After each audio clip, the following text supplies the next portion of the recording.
Sir Handel is very proud of his big, sturdy wheels. They have broad tires and hold well to the rails, but they are unusual. One day, the other engines wouldn't stop teasing him. "Look at his steamroller wheels," they joked. "Be quiet," snorted Sir Handel. "You're jealous."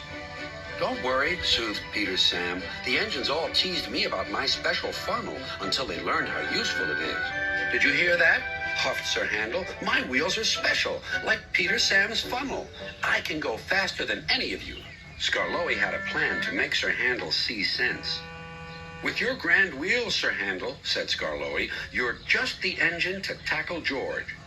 "Who's George?" "That steamroller over there," replied Skarloey. "Listen." The steamroller was making rude remarks about the engines. "Railways are no good. Turn them into roads. Pull them up. Turn them into roads. Railways are no good. Turn them into roads. Pull them up. Turn them into roads." "Don't worry," said Sir Handel. "Leave him to me. I'll send him packing. George will soon get a run for his money." Later that morning, George was at the level crossing.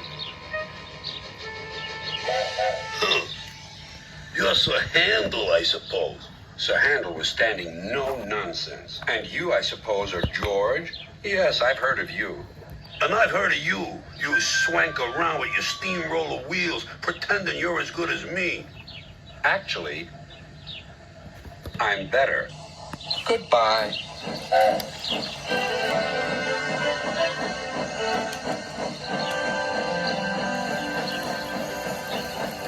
George chuffered on, fuming. Later that day, Sir Handel brought a special load down after the last train had gone. When he had reached the road, he saw George traveling home. Sir Handel tried to attract his attention. "Beep, beep, beep."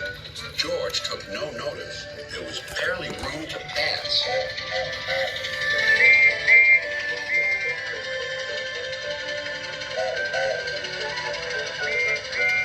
Sir Handel was cross. "Get out of my way, you great clumsy road hog." "I don't move for imitation steamrollers. You don't know the road. Get out of my way." Then there was trouble.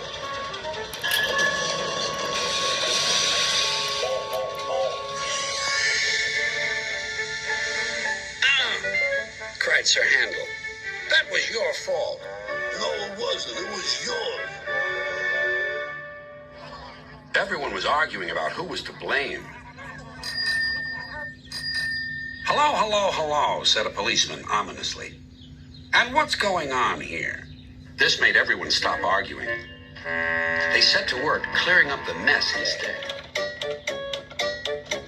Next day, the workmen put up a fence between the road and the railway.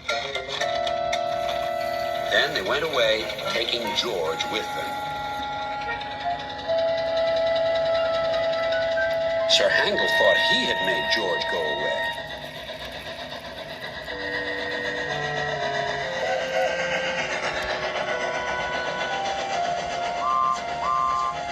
He talked of nothing but steamrollers.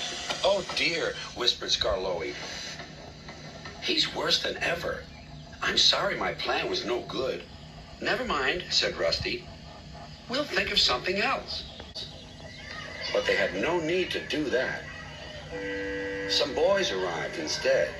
They pointed to the engine and cried, "Look, here's Sir Handel. He tried to race a steamroller, but the steamroller nearly beat him." Sir Handel never mentioned steamrollers now.